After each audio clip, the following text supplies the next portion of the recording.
Town එකේ vision කෑකට ගියා නම් ඉවරයිනේ. විෂන්කයා විශ්වාසනීය දැක්ම. Now, poverty, a complex and multidimensional social phenomenon which renders people debilitated and helpless. Oxfam research says 82% of the wealth generated last year went to the richest 1% of the global population, while the 3.7 billion people who make up the poorest half of the world saw no increase in their wealth. Well, whichever way you look at it, it's a number of which is a bit tough to swallow in the very. Now, although Sri Lanka has managed to reduce income poverty from 26.1% in 1990 to 4.1% in 3 years ago, income inequality has remained unchanged for more than 4 decades. The richest 20% enjoy more than half of the total household income of the country, while the poorest 20% gets only a mere 5%. In a country of 23 million people, the poverty headcount index for 2016 was 4.1% and has gradually been showing a downward trend. This translates to 846,913 persons still remaining in poverty, mostly in the estate sector, with the highest headcount reported from Kilinochchi district. Despite a decline in poverty at national level in the last few decades, however, poverty disparities still exist across the provinces. When casting eye through the ages, one of the tried and tested ways giving respite to people from the debilitating phenomenon is agriculture. Whether it be for self-sufficiency or for trade, agriculture has always served as the best solution to alleviate poverty. So why aren't policymakers paying more attention to this sector, driving forward agri-based poverty eradication methods? The answer is multifaceted. Fashion seems to be one of the sad realities. At some stage, working the land with the sweat of your brow become an undeservedly demeaning way of living. Younger generations hailing from agricultural backgrounds abandoned farming in favor of office work.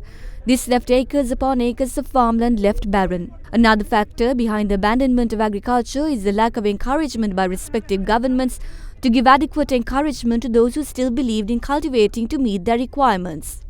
Tea, coconut and paddy along with various vegetable cultivations were once the pride and joy of the country. It even said so in textbooks issued from the government school curriculum. But today all these sectors are facing a collapse due to lack of manpower, and there lies the cause. But if there's a will, there's a way. The truth of the matter is there has to be a will. Although the number of people living in extreme poverty has dropped by more than half from 1.9 billion in 1990 to 836 million in 2015, too many people are still struggling to meet the most basic human needs. Reducing incidence of poverty by half and eradicating extreme poverty are two of the important targets expected to be achieved by 2030 under the Sustainable Development Goals. Therefore, it is imperative that collaboration and commitment of all stakeholders are required to find a sustainable solution. And one does not have to look far beyond the development of the agrarian sector in search of that solution. There will be hurdles for sure, as there are numerous variables affecting the process of cultivation. For example, World Bank data shows that the ongoing drought, which has been more pronounced from the beginning of the third quarter of 2018, has already impacted more than 900,000 people in 18 districts in Sri Lanka. But the industry still contributes 6.9% to the national GDP. If we can move mountains and dig tunnels to redirect water from one end of the country to the other, this issue too can be overcome, and with it, poverty, the most discriminatory element in the deprivation of basic human rights. And to discuss more on the topic, we've invited to our studios Dr. Soma De Silva, former regional advisor for UNICEF of the South Asia region. Now, poverty headcount index for 2016, Dr. Soma De Silva was around 4.1% and has gradually been showing a downward trend. But this also translates to about 900,000 still remaining in poverty in Sri Lanka. But as we talk about agriculture, development and alleviating poverty, what is it for Sri Lanka going forward? Yes, one needs to be very careful in interpreting statistics. I mean, one statistics taken in isolation is very hard to interpret and to be fair. So there are trends, there are comparisons across countries and populations that we need to remember. And I think if we look at the trends, Sri Lanka has been very successful in bringing down, as you said, the head count. So the level of poverty or the number of people who are below the poverty line has come down. But the question is that the inequalities have been very persistent. As you rightly said, these two things have been recognized very strongly by the international community, by the global community. That is why one of the very first goal of the Sustainable Development Goals is to end poverty by 2030. Right. I mean the very bad forms of poverty. And then subsequently in Goal 10 it says reduce inequalities. So the two have to go together. But what happens is, in countries where there has been economic growth, it has been observed that the progress in the removal of inequalities has always lagged behind.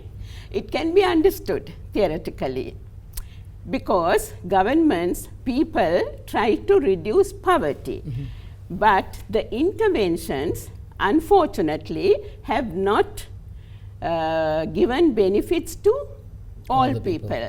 Yeah, so one thing that we, I mean, in Sri Lanka, if you take, Yes. like if you go into the rural areas, Yes. and if you go and see into areas like Kilinochi in the north or in Muragala or Vellavai in those areas, Yes. you see poverty in families in a tremendous level. Yes. That has led towards malnutrition, that has led towards, you know, stunted growth, not being educated properly. Children are not going to schools because they have to find work in order to support the family. Now, what kind of support can a government, is there a policy in place that the government can actually come up with and make sure that, you know, they roll this down the line and make sure that everybody in this spectrum can you know, gain the benefits of it? Yes.